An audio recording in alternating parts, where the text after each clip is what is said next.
nombre de Early Institute, les damos la más cordial bienvenida a este recinto en la Casa del Pueblo para presentar en rueda de prensa el informe titulado Riesgos para la salud en los niños concebidos mediante técnicas de reproducción asistida.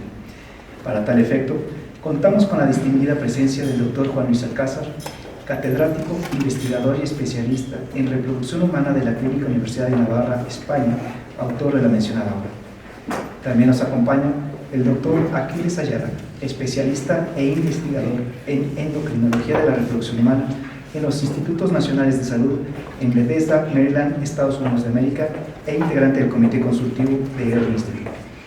Early Institute es un think tank autónomo e interdisciplinario de profesionales mexicanos dedicados 100% al análisis y diseño de propuestas para proteger a la niñez y a su familia.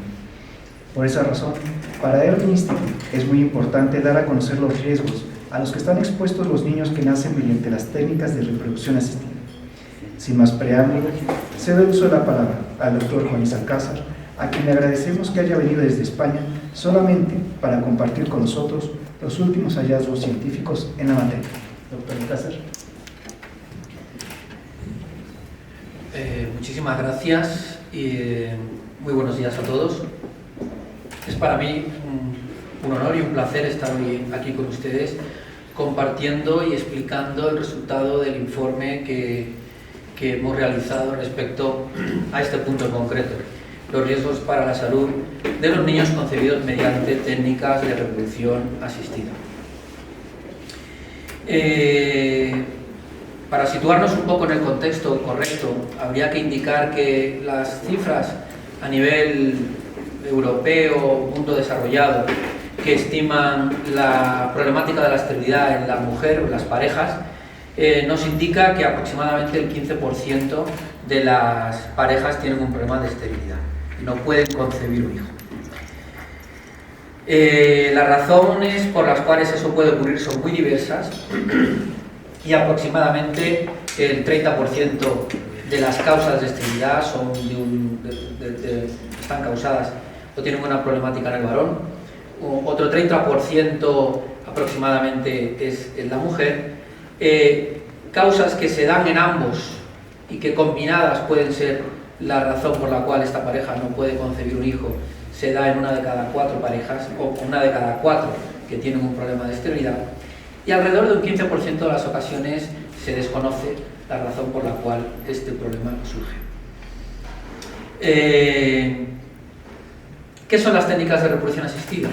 Las técnicas de reproducción asistida son un conjunto de técnicas que se aplican o se van a emplear en estas parejas que tienen este problema de fertilidad y que van encaminadas a conseguir una gestación a término y el hecho efectivo de que puedan tener un hijo en casa. Es como se mide el éxito de la técnica. ¿Cuántas veces tras aplicarse esta técnica la pareja puede llevarse un bebé a casa? Siguiendo con la contextualización del problema, en el año 2012 se publicó una estimación de niños nacidos a través de estas técnicas a nivel mundial y se calculó que aproximadamente 5 millones de niños habían nacido en el mundo a través de estas técnicas de reproducción asistida.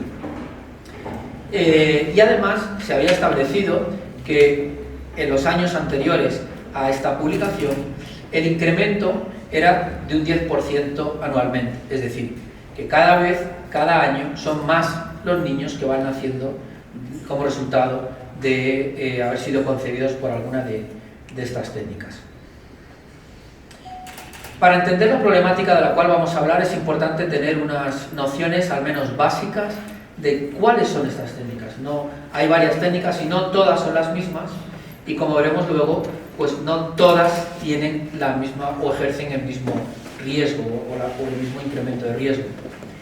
La técnica, por decir de alguna manera más sencilla, es la inseminación intrauterina, que puede ser homóloga cuando el semen procede del varón de la pareja, o heteróloga cuando procede de un donante, normalmente desconocido obviamente, y que consiste en es muy sencillo, se recoge el semen, normalmente tras un eyaculado del varón, este semen se prepara y se introduce en el útero en el momento en que la mujer va a ovular, bien sea porque hemos programado la ovulación o bien sea porque esta es una ovulación de manera espontánea. Esta es la inseminación intrauterina. La fecundación in vitro supone un paso más, que marca una diferencia fundamental con la anterior. En la anterior, al introducir el semen y la mujer ovula, la concepción va a ocurrir en el ambiente natural en el que debe de ocurrir, dentro del cuerpo de la mujer. En la fecundación in vitro no. La fecundación in vitro se captura los óvulos a la mujer, se captura el esperma al varón y en el laboratorio se trata de conseguir la fecundación y la consecución de un embrión. Y es ese embrión el que se transmite dentro del útero tras haber preparado el útero hormonalmente. Esa es la denominada clásica. Y se dio un paso más en estas técnicas, que es la denominada fecundación in vitro con técnica ICSI o inyección intracitoplasmática del espermio, que consiste en coger un solo espermatozoide, uno solo, que se introduce en el óvulo, o sea, se fecunda directamente en el laboratorio, se genera el embrión y ese embrión es el que, como digo, se transmite al útero. Y es importante que tengan ustedes al menos una noción básica de estas tres técnicas. El informe se ha centrado en una problemática que ha ido cobrando fuerza en los últimos años, especialmente desde el año 2004, que es cuando se publica un primer estudio que en el ámbito científico se llama metaanálisis, que es una técnica o un tipo de estudio que se diseña específicamente para recoger y aunar toda la información que existe en la literatura, en los estudios científicos previos al respecto de una cuestión, en este caso los riesgos para la salud de los niños concebidos tras alguna de estas técnicas, y se observaron que había una mayor frecuencia, una mayor incidencia de cierto tipo de problemas, entre los cuales, y ahora iremos desglosando, se encontraban defectos congénitos anatómicos, es decir, anomalías anatómicas, una anomalía del corazón, una anomalía del riñón, una anomalía en el sistema nervioso central, algunas alteraciones cromosómicas, problemática relacionada con el momento del parto, con el desarrollo del embarazo y con el momento del parto, que de manera indirecta va a tener una repercusión en la salud de los niños, no directamente, pero sí indirectamente, la aparición de algunos síndromes genéticos, y ya con el tiempo, debido a que estas técnicas se implementan a partir de, sobre todo cogen fuerza a partir del año 80, la primera niña nacida fue en el año 78, Louise Brown, y es a partir de los años 80 cuando realmente se empieza a implementar de una manera mucho más sistemática y mucho más frecuente este tipo de técnicas para resolver este problema de esterilidad. Por lo tanto, se tiene tiempo ya, se tiene seguimiento de tiempo de niños concebidos a través de esta técnica, lo cual ha permitido analizar qué problemas de salud, si es que tenían alguno, podían manifestar estas personas, estas criaturas, pues en la infancia e incluso en la adolescencia. Y abordaremos una serie de cuestiones como problemas cardiovasculares, problemas metabólicos, algunos problemas psiquiátricos o psicológicos, alteraciones del desarrollo psicomotor, cáncer, y hablaremos muy brevemente del desarrollo escolar. Empezando por la primera de ellas, defectos congénitos, anomalías estructurales, anomalías anatómicas, ¿vale? Los datos de la literatura son contundentes, especialmente ya si uno tiene en cuenta el último metaanálisis que aborda más de 57 estudios. Estamos hablando de comparando estos problemas, la frecuencia con la que ocurren estos problemas en 300 y pico mil niños nacidos por técnicas de reproducción asistida frente a 5 millones de niños concebidos de manera espontánea o natural. Se ha visto claramente que aumenta un riesgo del 30 al 70% de padecer algún tipo de anomalías, fundamentalmente anomalías del corazón, cardiopatías, del sistema urológico y del riñón, de algunas anomalías del sistema nervioso central, algunas anomalías genitales, por ejemplo la hipospadias en el varón, y algunas anomalías de extremidades. Y en realidad se discute poco este hecho. Entre los científicos la evidencia es bastante contundente. Se ha visto que esto ocurre tanto si el embarazo es un embarazo simple como consecuencia de la reproducción asistida o si es múltiple, si es gemelar. Se ha visto que ocurre en cualquiera de las técnicas que hemos mencionado anteriormente, es decir, no hay ninguna que tenga un riesgo cero respecto a esta problemática, algo más frecuente o algo más de riesgo cuando empleamos una fecundación in vitro con ICSI frente a la fecundación in vitro con técnica clásica, que ocurre también tanto si lo que se transfiere es un embrión fresco, que quiere decir un embrión recién creado, 3 o 4 días de vida, y se introduce, o bien que se congelado, que es que se ha creado, se congela y X tiempo después se descongela y se introduce. Ocurre en ambos casos, es decir, no protege el haber sido un embrión fresco transferido o el haber sido un embrión congelado, y que además ocurre en todas las áreas geográficas. Es decir, esto se ha visto que ocurre en todo el mundo, cuando han sido estudios que se han hecho en China, en Japón, en Europa, en Estados Unidos de América. En definitiva, no se ha visto que sea algo particular de una zona geográfica. Si bien es cierto que los estudios indican que ocurren con más frecuencia esta problemática en estudios procedentes de Europa y estudios procedentes de Asia. Un segundo problema que es importante en realidad y que muchas veces no se ha tenido en cuenta es la problemática derivada de la gestación y parto. Es decir, cualquier mujer o cualquier hijo concebido de manera natural puede sufrir problemas durante el embarazo y parto, puede tener un retardo de crecimiento, puede suponer tener un parto adelantado, la prematuridad supone correr una serie de problemas de salud del día de mañana. Eso está muy bien y es muy bien conocido en la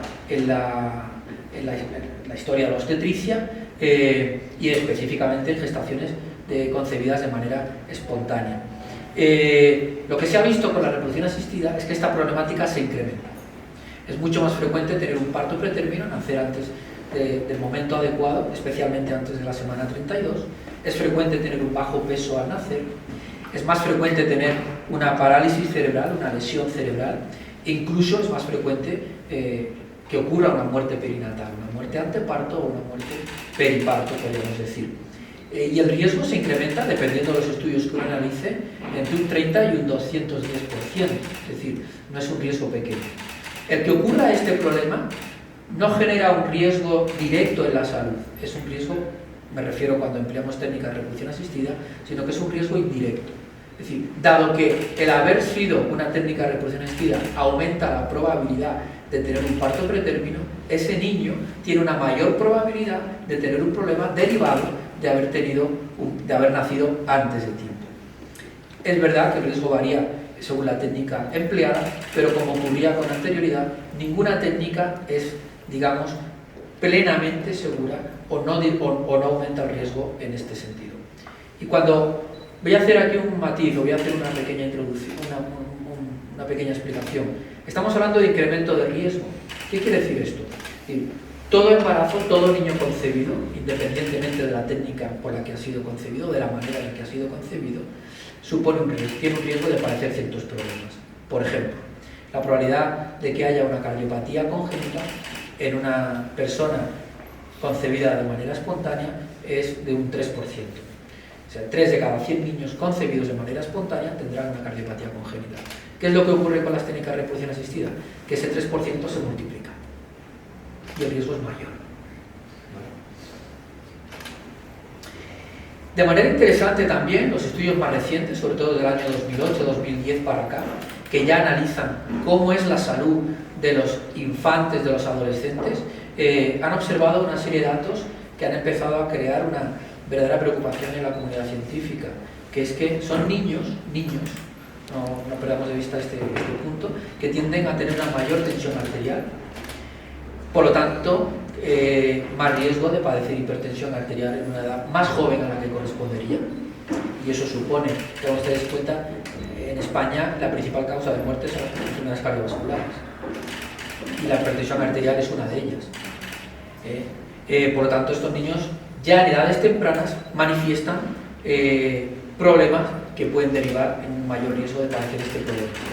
Tienen una peor función cardíaca y van a tener una mayor predisposición a sufrir este tipo de problemas en edad adulta, probablemente en edades más jóvenes. Es decir, si la edad media de un infarto de miocardio, voy a dar un dato de España, está en los 55-60 años, es posible que estas criaturas, que estas personas tengan ese riesgo de que ocurra eso incrementado y que ocurra a una edad más temprana. También se ha visto que tienen una mayor tendencia estos adolescentes a padecer una mayor predisposición a sufrir diabetes, porque se ha visto que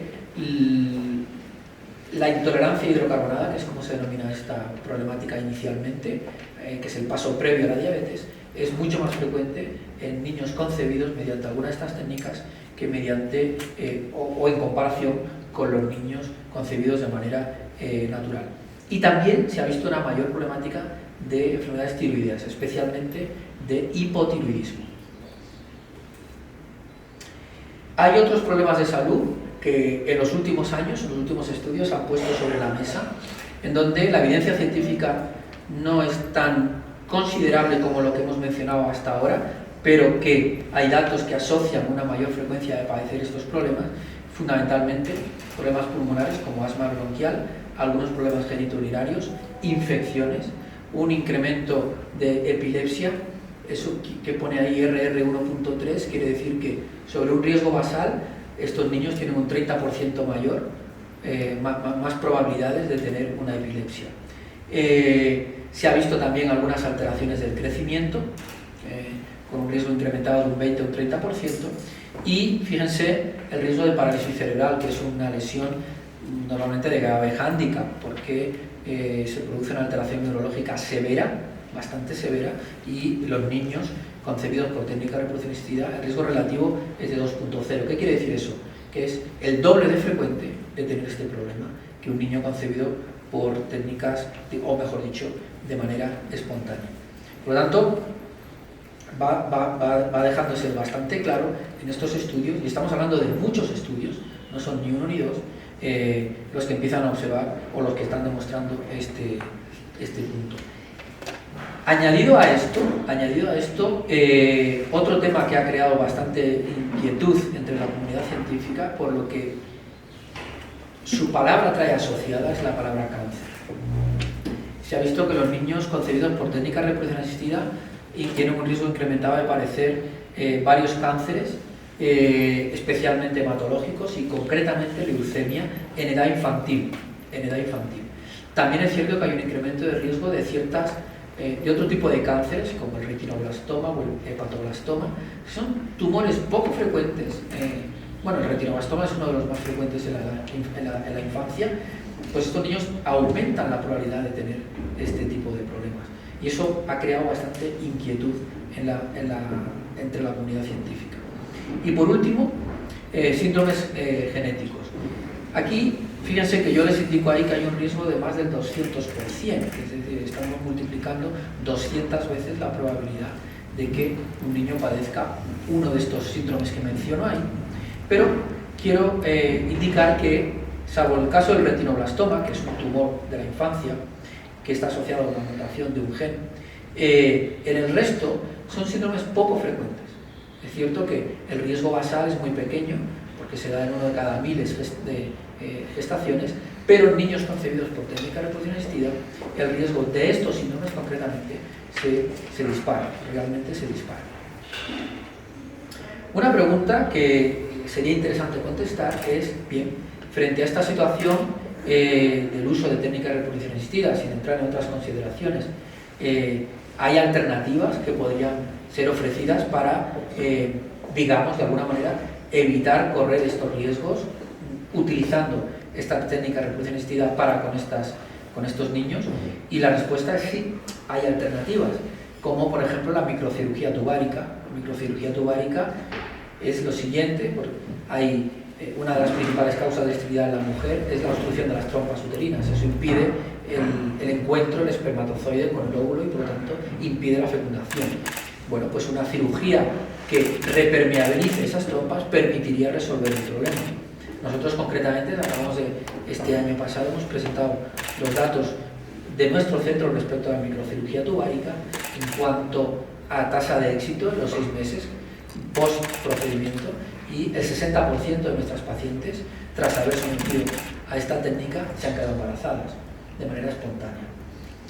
La multiperforación ovárica, que es una técnica que hace pequeños agujeritos en el ovario. Esto se aplica en mujeres que tienen lo que se denomina un síndrome de ovario poliquístico, que provoca anovulación, no ovulan. Si no liberan el óvulo no puede haber embarazo.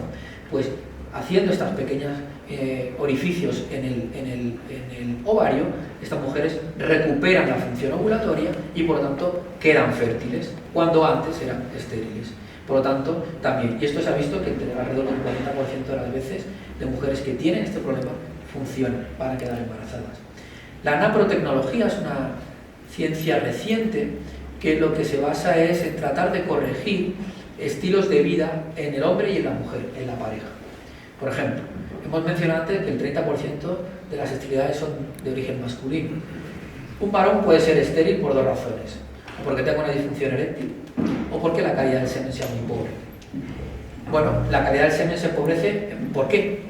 Pues se empobrece por diferentes factores: porque soy fumador, porque consumo alcohol, porque soy obeso, porque practico determinados trabajos, porque estoy expuesto a determinados fármacos o a determinados polutantes. Bien, si nosotros somos capaces de corregir ese problema e incluso prevenir, pues decir, no fumes ya con 15, 16 años, no consumas alcohol ya con 15, 16 años, evitará que tú tengas el día de mañana con 30 años una calidad seminal pobre, que es lo que te va a causar la esterilidad a ti como varón. Pues eso lo podemos ir previniendo. La naprotecnología se basa en corregir esos problemas de manera que una manera natural, podríamos decir, se recupere la fertilidad. Y funciona. En datos de la literatura, entre el 25 y el 70% de las pacientes quedan embarazadas. Y luego otras muchas técnicas, como la cirugía del varicocele en el varón, la miomectomía, quitar el fibroma uterino en la mujer, quitar un pólipo endometrial en la mujer, incluso la metroplastia puede ayudar a corregir. Y en algunos casos, estimulando la ovulación y dirigiendo la relación sexual al momento más fértil de la mujer. Ten en cuenta que la mujer es fértil un periodo relativamente corto de tiempo. En un ciclo normal, la mujer es fértil durante un periodo de 4 días. El óvulo es fecundable durante un periodo de 12 a 24 horas. Cualquier espermatozoide que encuentre un óvulo pasado ese tiempo no lo va a fecundar. Luego, el momento de encuentro es relativamente corto. ¿Vale? Nosotros podemos facilitar ese momento de encuentro mediante una serie de técnicas, como esta que explico, de estimular la ovulación y dirigir la relación sexual al momento fértil para evitar, o por lo menos como alternativa a la reproducción. De manera que yo concluiría de la siguiente manera: es decir, hoy día hay bastante evidencia científica. Insisto, el informe está redactado estrictamente sobre estudios que se han realizado y que se han publicado abordando esta cuestión de que los niños concebidos mediante técnica de reproducción asistida tienen una mayor problemática de salud, fundamentalmente por ciertas anomalías anatómicas, por problemas derivados de un mal embarazo y parto, algunos síndromes genéticos, y se ha puesto sobre la mesa también una mayor probabilidad de padecer cierto tipo de problemas en la adolescencia y en la edad adulta, como son los problemas cardiovasculares, metabólicos, enfermedades respiratorias, procesos oncológicos y parálisis cerebral. Además, creo que estamos ante un futuro incierto, porque a fecha de hoy lo que estos estudios, estamos hablando de estudios que el primero es del 2004, es decir, 15 años en la que se va recopilando esta información, pero 15 años en ciencia es poco, de manera que todavía queda un futuro incierto de saber qué más veremos el día de mañana cuando estas personas lleguen a tener 50, 60, 70 años. Lo que es más inquietante aún, ¿esto tiene traslado a su descendencia o no lo tiene? Eso está por responder, pero el futuro es incierto en ese sentido. Y claro, conociendo esto, una pregunta que surge es: ¿se puede asumir la creación de un bebé, de un ser humano, a expensas de un mayor riesgo para su salud? Los padres tendrían que saber esto, los profesionales de la salud tendrían que saber esto, los agentes de todo tipo dentro de la sociedad civil deberían de saber esto, o debería de tenerse en cuenta. En este sentido, yo he querido finalizar el informe proponiendo una serie de recomendaciones. Y es que debemos de tener en cuenta esto. Esto, bajo mi punto de vista, y no quisiera ser dogmático, ni muchísimo menos, no es muy discutible desde el punto de vista de la ciencia. y la evidencia es muy contundente para cierto tipo de problemas. Creo que se debe de informar a los padres al respecto de esta situación cuando estos padres solicitan someterse a una técnica de reproducción asistida. Creo que es un derecho que tienen el conocer esta problemática. Me temo que muchos padres no conocen esta problemática. Creo que debería de plantearse promover otro tipo de terapias o alternativas que puedan solucionar la fertilidad, al menos en un paso previo al recurrir a técnicas de reproducción asistida. También considero que es importante, dada la trascendencia del problema, realizar un registro y una supervisión rigurosa de los centros de reproducción asistida que hay en un país, el número de ciclos que realiza, cuántos niños acaban naciendo por esta técnica. Creo que es importante que se recoja esa información, porque es la base del conocimiento. Si no conocemos, no podemos tomar acciones que vayan a modificar cuestiones. Yo creo que estos niños deben de ser monitorizados, pues no diría yo de una manera un tanto especial, pero sí de una manera más particular o más cercana debido a esta situación.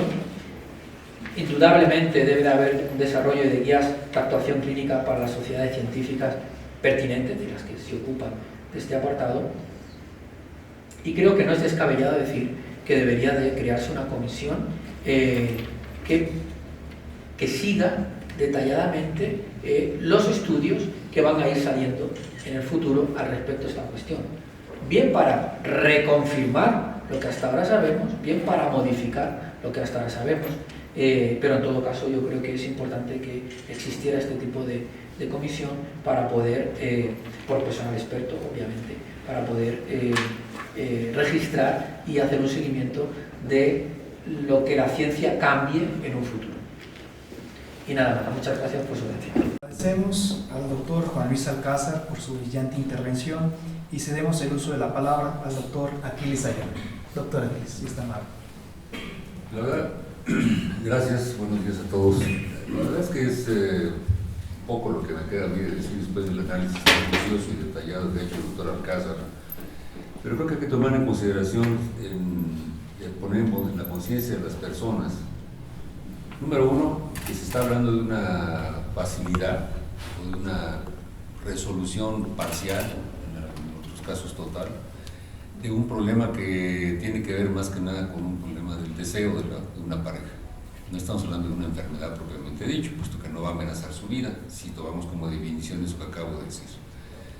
Entonces, no cuesta mucho trabajo imaginarse que todo aquello que implique dotar de y tengo que recurrir a bioquímica, tengo que recurrir a conocimientos de física, moleculares, etcétera, para ver cómo se lleva a cabo un embarazo, y lograr un embarazo en una pareja que no puede alcanzar, pues no cuesta mucho trabajo imaginarse que si no somos expertos a través de los millones de años que se ha ganado de experiencia, cómo se lleva a cabo la fecundación, la anidación y un producto vivo, pues hay muchos pasos de por medio que hay que analizar. Entonces no es de sorprender que las estadísticas que nos ha ofrecido el doctor Alcázar pues sean de esa naturaleza, y en muchos otros terrenos quizá que se han omitido. Y el otro aspecto es cómo va a reaccionar la sociedad ante esto.